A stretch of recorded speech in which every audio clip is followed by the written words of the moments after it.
And I thought to myself, I see an opportunity here. And I ran into this tall, goofy looking guy named Bill Gates. And I said, hey, I've got something you need. Well, the shift was we created the problems on the internet. And so we charged ourselves with the solution. Welcome to The Growth Switch, the podcast where we dive into the strategies, struggles, and breakthroughs of bold business leaders. I'm your host, Jules Fox, growth strategist and content creator at Aries Media. I'm here to uncover how today's top brands are scaling, overcoming challenges, and unlocking sustainable success. Now, for those of you just tuning in, Aries Media helps grow successful brands like yours with comprehensive hands-on support for sales, business development, and performance marketing. Go ahead and drop growth into the comments if you want to learn how to do that. Now, today, we are lucky enough to have Jim McKee on The Growth Switch. He's a pioneer in internet payment technology turned cyber threat intelligence leader, and he's now serving as the founder and CEO of Red Sky Alliance and WAPAC Labs, where he's leveraging AI and decades of threat analysis to help organizations outsmart today's most advanced cyber criminals. Jim, welcome to the podcast. Thank you very much. Thank you for the invitation, and I'm happy to be here and answer some questions and give you my view on where I see the industry's going. Absolutely, and we're so excited to hear about that. But for now, let's rewind to the 90s,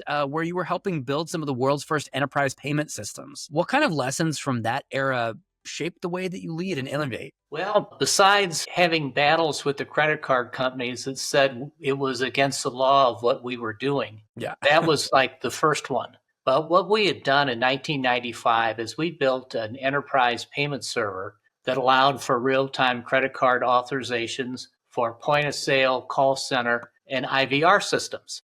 Mm-hmm.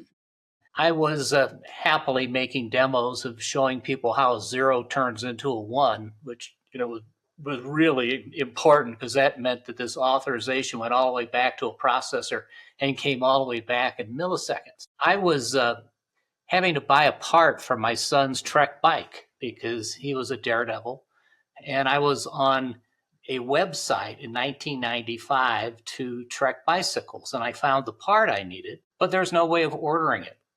And I thought to myself, well, this is stupid. So I had to write down the part number and then dial an 800 number and then talk to some lady and order the part and give her my credit card number and mailing address and all that. And then I hung up and I thought to myself, I see an opportunity here.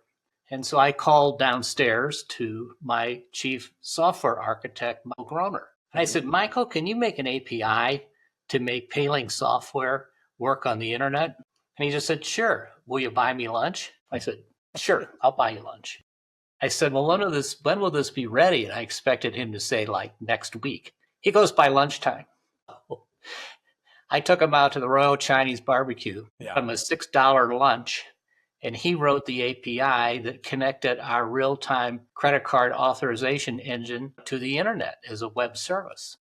And now I had my enterprise payment server could now do 4 things. And I ran into this tall, goofy-looking guy named Bill Gates. And I said, hey, I've got something you need. You've got this great web store called Site Server 3.0, but you don't have a payment engine. He goes, well, there's nothing out there that works on the internet. And I said, watch me. And so I showed him. And I convinced him to put the enterprise version of our software on his disk at no charge, and I could then accept payment from his clients. Well, e-commerce was born. Yeah. And so, we had customers, like, AT&T and Ameritech and Merck and Bose and all these companies that did a heck of a lot of credit card processing, but they didn't have an engine to do it. And so that's what we did. We sold the company 4 years later for 9 figures. Our software ran all the credit card transactions for and eBay, and now the software lives at Visa, and they paid $2.4 billion for the software. So for having a need that was being unsatisfied by the market, I met the need. And that's kind of what I've been doing for the past 20 years. Yeah. And I mean, that's how good businesses are born, But, a lot has changed over the years. This, I think, was a foreign concept at the time. And you hit on a brilliant idea and you were early to the game, and so you brought this insight to them. We didn't have like a lot of cyber criminals back then because those payments were so freaking complicated. But now cybersecurity is more of a threat to these companies. So what was the shift from there to cybersecurity? Well, the shift was we created the problems on the internet. And so we charged ourselves with the solution. And so we founded companies in authentication and encryption and payment processing, and then right into information security. The company that I'm running today was founded in 2011, and it was a membership organization of Fortune 100 companies. And we shared cyber threat intelligence and mitigation strategies in a private portal. And so that worked out really well because we were one of the first, or maybe the first organization that allowed members to share cyber threats and mitigation strategies without the government being involved. We ran that business model for about 5 years, and we built fusion centers for these major customers. And being an application software guy by founding Paylinks, I thought there's a market here for something new.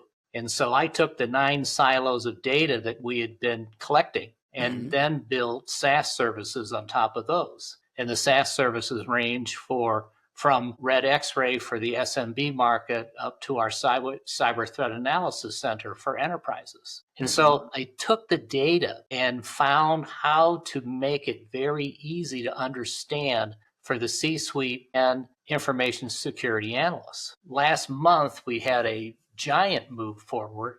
We added our AI engine to our cyber threat notification service, which can notify cyber threats to any domain in the world without the target being notified of our investigation. Wow. By putting the AI engine on top of that, we then have an on-demand assessment and mitigation report, which is available at any time.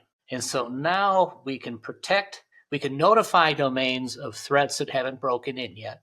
We can also take the threat file and put it into any SIEM to block and blacklist these threats for when they come back. But for an analyst or a report for the C-suite, we now have an AI-generated assessment and mitigation report. So here are the threats, here's your situation, and here's what you do to fix it. And in the meantime, we know these threats are always coming back, so you can block them in your SIEM. And so we've taken on one screen, an entire beginning to end of seeing a threat and what to do about it. Yeah. And, a lot of these threats out there aren't necessarily originating from code or hackers or anything like that. Sometimes it's originating from the good-natured people who actually do care, people inside the organization, So these human vulnerabilities, let's get into the people problem behind cybersecurity. Well, people are the biggest problem because they care. They want to see their friends' vacation pictures. They get a request, they click on it, and then Trojans and malware get into the system. I think AI has still been underused because if your firewalls, everything else is in there.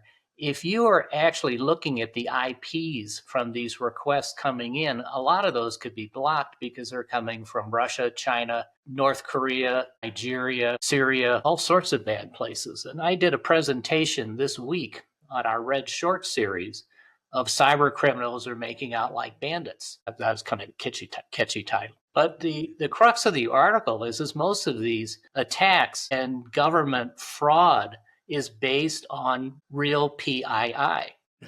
Organizations have stolen PII, and they will have an identity to go and request Medicaid services from the state of Colorado or the state of California or all 50 states. And there's no way of knowing that this same identity has been, requesting services from more than one provider in one state.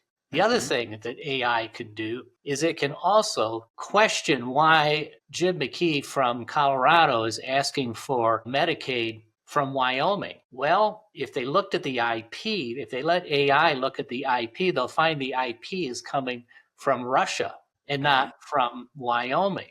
And so AI taking a look at these requests and looking at the IPs the requests come from we can cut out a whole lot of fraud and malware just by using tools that already exist. Yeah. I mean, I think that makes a lot of sense. So I think that Red Sky Alliance really stands apart from traditional companies and open source Intel tools. So when you're doing that, how do you tailor your threat insights to be actionable for your clients? Like, it's one thing to be the thought leader in the space and say, hey, there's human vulnerability. You guys shouldn't be doing this. But it's another to say, these are the tools that we have right now. Here's what your company needs to be doing. Okay. Well, it begins with delivering only targeted cyber threat intelligence against the enrolled domain. Our competitors out there kind of take a look at the upside down pyramid and they say, we have all this data. You go in through the dashboard and you find out what's important to you. We only deliver what is important to the enrolled domain. And so they're starting with exactly what they need to investigate, to look at.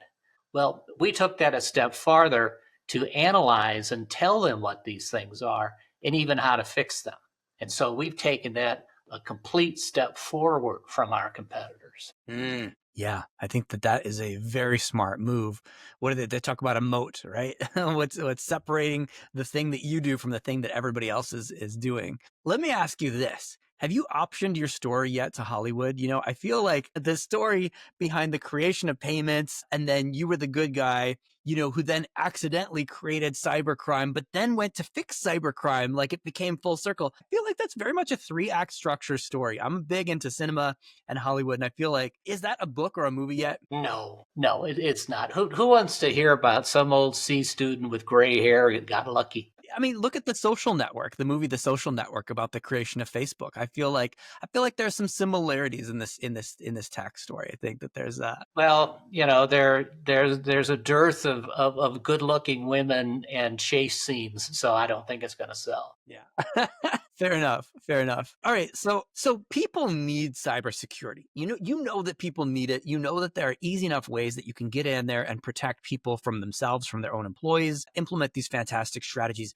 How do you connect with the right companies? How do you connect with the right clients that can ally with Red Sky Alliance to get the protection they need? Okay. We work through VARs, resellers, consultants, major organizations, consulting companies like the remaining big four, because they have the trusted relationship with their clients. No one wants to hear about some old guy in Northwest Colorado that says you've got problems on your network.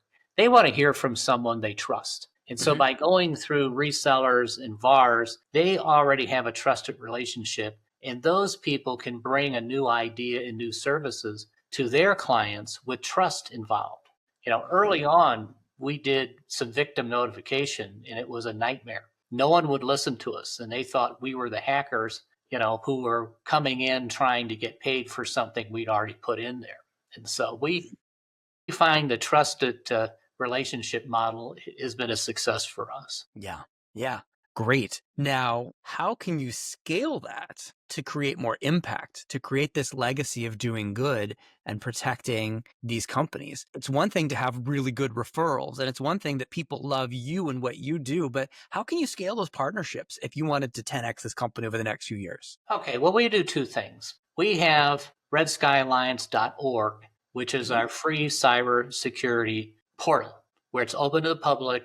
We post IOCs, we post industry articles that we've written, we post training materials. We also have a weekly 10-minute cyber intelligence program or show. We do 10 minutes because that's about as long as you can keep people's attention. But we have a extensive library of the topics that we've covered. And so we promote that to the LinkedIn universe and our own, 20,000 name cyber threat intelligence people. And so we get them looking at things that could be of interest to them. All of our industry articles are indexed by industry group. And so we get people looking at things. We don't sell on that website. We have a link that says services that'll take you to redskyalliance.com. And from there, they can see our commercial products and our offerings and our partners that are on the partner page. Inquiries that we get, we will send to the proper reseller to make sure that they're engaged with us. And so that way, we have the velvet hammer of getting people to come in and learn about what about information security and cyber threats. then we can leverage them over to our commercial website and then move those same suspects over to resellers who may already have a relationship with them. Makes so much sense. Yeah, absolutely. Because, at the end of the day, it's really just about how can we most easily train these people? How can we connect with them? How can we protect them from the multiple threats out there? That there are bad people out there who want your money, who want to ransom your thing. And if you get hit, your company could go under, especially if you have a small to mid-sized business. Yes. We've also worked with insurers and making sure that they ask the right questions on their cybersecurity questionnaire, and also ask a little bit more questions. It's one thing to ask if you have a firewall, but the next question is, when was it installed? Yeah, I think that's a great And point. do you have someone in charge of downloading all the the upgrades and changes to the software? And that's the other thing that allows major corporations to be hit is they don't have a very good program at updating the software that they already have installed. Yeah.